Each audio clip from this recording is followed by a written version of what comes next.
A true master is always 100 years ahead of his contemporaries. His extraordinary ability to look ahead in the future comes from the simple need to meet his apprentice. Think about Virgil. How many centuries away did he meet Dante? Finding the true novice, this proves to be the most difficult for a master. You may ask yourselves why, and we answer with another question. What is, after all, a master?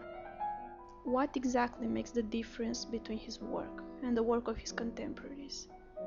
Looking down in history with years pass and centuries and civilizations, we become more aware of the eternity of his work.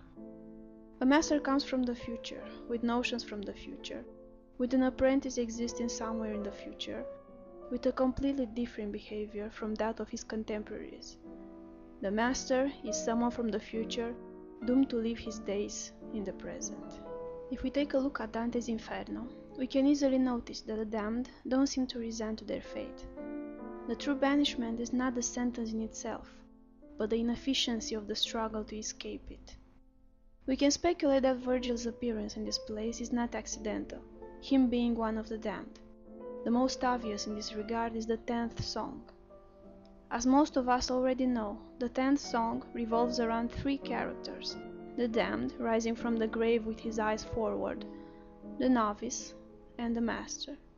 But in reality, the master has to play the roles of the other two also. He tries to identify himself with the damned, and remains stuck there.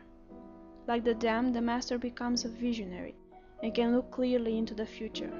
Unfortunately, he becomes unable to decipher the present. Just as sometimes a person carries two names, a work of art can have two titles. Here, the artist couldn't decide between the lesson about ghosts and self-portrait with a novice. While the need of finding an apprentice becomes more and more stringent, the possibility of meeting him amongst his contemporaries diminishes. But the master strongly believes that everything you imagine becomes real. If he dared to paint his portrait, then the novice exists somewhere in eternity. The lesson about ghosts, the painting in which the 10th song of Dante's Inferno is reinterpreted, represents for Valentin Neacsu the best reason to enter his studio. He associates a great understanding of the subject with the tenacity and technique in which the classical masters perfected their work. The self-portrait as a theme is brought to life again in Neacsu's artwork after 18 years. The self-portrait is the first subject he approached in his teenage years as a first student and novice of the Romanian art school.